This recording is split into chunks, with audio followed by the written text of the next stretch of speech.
kesempatan untuk mewawancarai Ibu Nia Dahniar mengenai pengambilan keputusan dengan nilai-nilai kebajikan. Assalamualaikum Ibu Nia. Waalaikumsalam warahmatullahi wabarakatuh. Gimana kabarnya Ibu Nia? Alhamdulillah. Baik Bu, hari ini saya ada tugas dari guru penggerak untuk melakukan wawancara terkait keputusan-keputusan yang akan Ibu ambil dengan nilai-nilai kebajikan. Apakah Ibu bersedia? Insya Allah saya bersedia dulu. Ya, terima kasih ya. Kita mulai untuk soal yang pertama. Jadi bagaimana Ibu Nia selama bertugas mengidentifikasi permasalahan atau kasus-kasus itu merupakan dilema etika atau rujukan moral?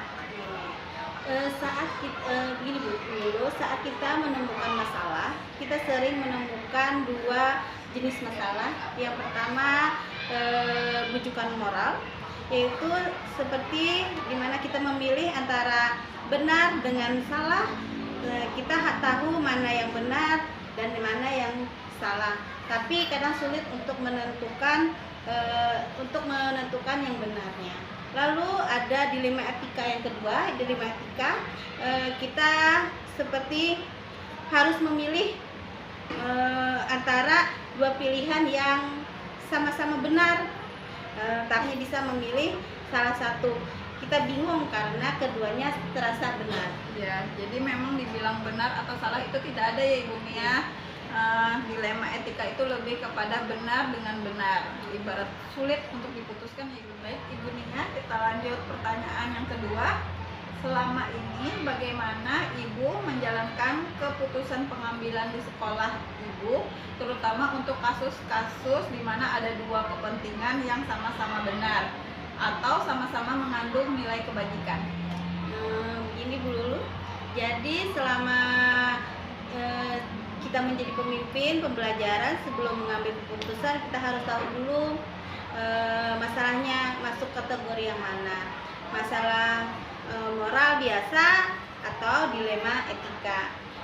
Setelah itu kita bisa pakai beberapa cara untuk mengambil keputusan yang tepat. Caranya adalah dengan memperhatikan 4 pandangan berbeda tentang dilema etika, lalu 3 prinsip utama dan 9 langkah mengambil keputusan. Ya. Jadi pertama itu mengidentifikasi dulu ya Ibu Nia, baru kita tahap selanjutnya.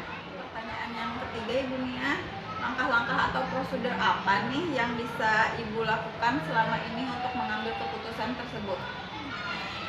Baik, dulu pertama saya akan mencari tahu dulu masalah apa, lalu saya lihat nilai-nilai apa saja yang berbenturan dalam masalah ini. Setelah itu saya melibatkan guru untuk membantu saya untuk mencari tahu faktanya. Lalu kemudian saya uji apakah tindakan yang saya pikirkan benar atau salah, sesuai dengan 3 prinsip yang selanjutnya. Saya cari beberapa pilihan solusi, lalu saya pilih satu dan evaluasi keputusan saya tersebut. Ini ya, kita lanjutkan untuk pertanyaan yang selanjutnya. Kira-kira nih hal apa saja yang Ibu Nia anggap efektif dalam pengambilan keputusan pada kasus dilema etika? Saat kita menghadapi masalah sulit yang membuat kita dilema, ada beberapa cara yang bisa kita coba. Yang pertama, kita bisa pikirkan 3 hal. Apa hasil akhir, apakah sesuai dengan aturan, dan apakah itu sudah mempertimbangkan perasaan orang lain. Selain itu, kita juga perlu pikirkan dampaknya dalam jangka panjang. Terakhir, seringkali saya diskusi dengan guru dan pemangku kepentingan di sekolah untuk mencari solusi bersama. Ya, jadi artinya semua pihak harus sama-sama merasa nyaman ya Ibu Nia. Ya nih Ibu Nia, hal apa saja selama ini yang merupakan tantangan bagi Ibu Nia dalam pengambilan keputusan khususnya untuk permasalahan dilema etika? Baik Ibu Lulu. Nah, dalam dilema etika ini yang sulit bagi saya karena kita harus memilih antara 2 hal yang sama-sama benar. Lalu saya biasanya mempertimbangkan nilai-nilai, aturan, dan perasaan orang lain saat membuat keputusan. Terasa sulit ya Ibu Nia, Iya. tapi harus benar-benar dipilih Ya. agar semua pihak merasa Ibu Nia. Untuk pertanyaan selanjutnya, apakah Ibu memiliki tata kala atau jadwal tertentu dalam penyelesaian kasus etika dilema ini Ibu Nia? Apakah nih misalnya sesegera mungkin diselesaikan di tempat, atau Ibu Nia memiliki jadwal untuk menyelesaikannya, atau bentuk prosedurnya bagaimana Ibu Nia? Baik dulu, itu tergantung dari masalahnya.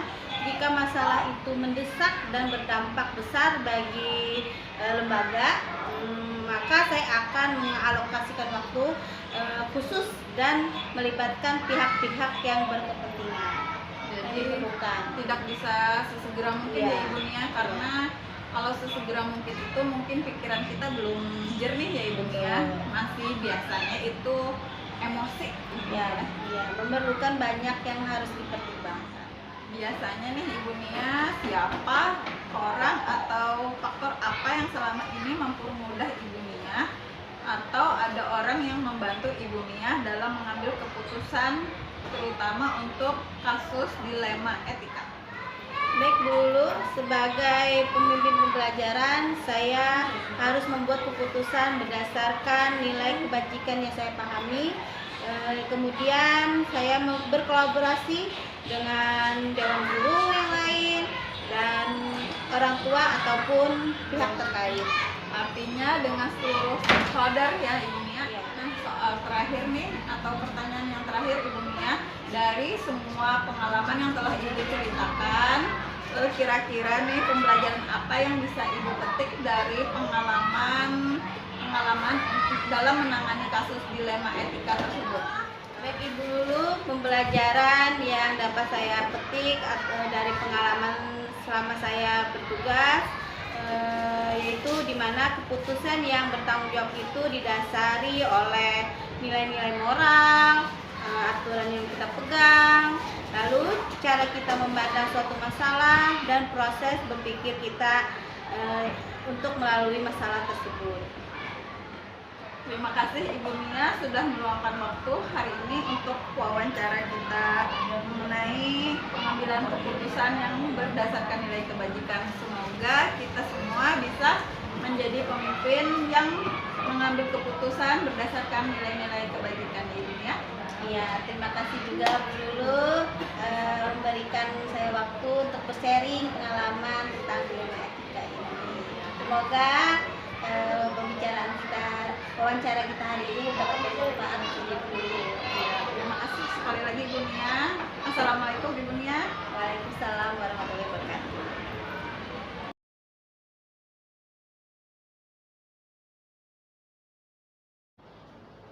Bismillahirrahmanirrahim. Assalamualaikum warahmatullahi wabarakatuh. Perkenalkan, saya Lulu, calon guru penggerak angkatan 10 Kabupaten Barito Kuala. Kesempatan ini saya akan mewawancarai Kepala Sekolah Islam Terpadu Al Firdaus Banjarmasin bersama Ustazah Kurmi. Ustazah, Waalaikumsalam warahmatullahi wabarakatuh. gimana kabarnya hari ini Ustazah? Alhamdulillah baik.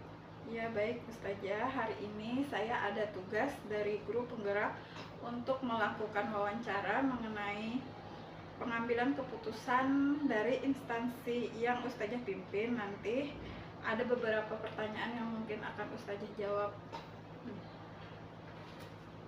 Kalau Ustazah tidak berkenan, tidak apa-apa Ustazah, bisa di skip saja Ustazah. Untuk pertanyaan pertama Ustazah, selama ini Ustazah menjadi kepala sekolah, bagaimana Ustazah mengidentifikasi kasus yang merupakan dilema etika ataupun bujukan moral? Selama ini cara saya mengidentifikasi kasus baik itu dilema etika maupun bujukan moral, melihat kembali kasus tersebut, karena kan hampir mirip tapi beda nih. Kalau dilema etika itu kan ada dua, tapi memang sama-sama benar.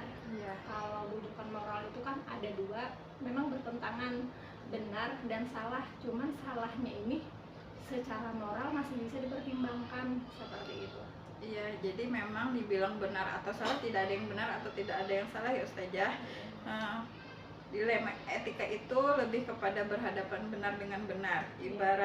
Ibaratnya berat enggak, tapi sulit untuk diputuskan ya Ustazah. Karena sama-sama benar tadi. Iya Ustazah. Baik Ustazah. Selanjutnya, gimana Ustazah menjalankan atau mengambil keputusan di tempat Ustazah yang pernah Ustazah pimpin atau yang sekarang ini, terutama kasus di mana ada dua kepentingan sama-sama mengandung nilai-nilai kebajikan. Bagaimana caranya Ustazah mengambil keputusan itu?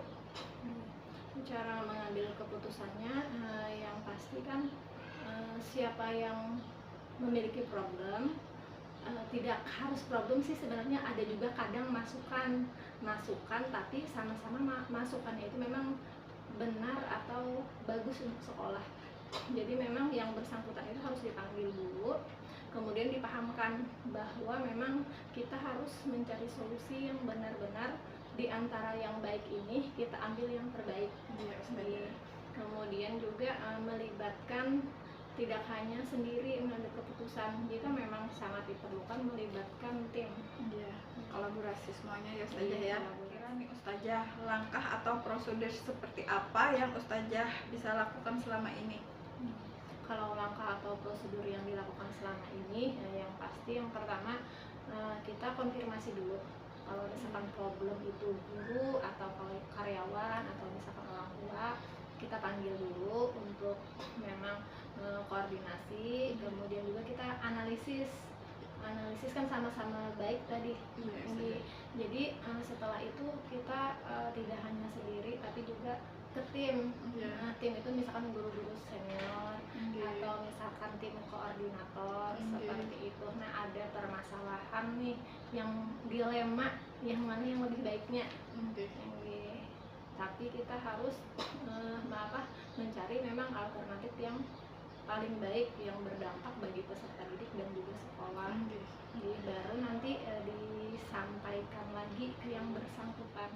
Kira-kira nih Ustazah, hal-hal apa saja yang selama ini Ustazah anggap efektif dalam pengambil keputusan dilema etika atau yang selama ini dianggap efektif? Yang pasti pertama komunikasi. Karena tanpa adanya komunikasi terhadap yang memiliki problem ini akan sangat sulit kita mengambil keputusan terbaik dan keputusan yang terdampak. Selanjutnya juga tentu melibatkan pihak lain atau kolaborasi.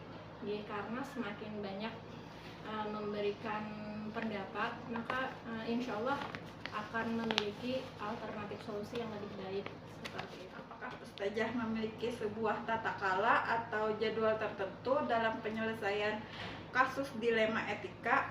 Apakah Ustazah langsung menyelesaikannya di tempat atau memiliki sebuah jadwal untuk menyelesaikannya? Bentuk atau prosedur seperti apa yang Ustazah jalankan dalam kasus bujukan moral? Untuk jadwal penyelesaian permasalahan, tentu kita melihat kembali permasalahannya seperti apa. Apakah memang mendesak dan sangat penting untuk harus segera, atau memang bisa ditarik waktu dulu supaya memang kita ada waktu untuk koordinasi dan memikirkannya. Jadi kembali ke permasalahan yang harus diselesaikan dulu.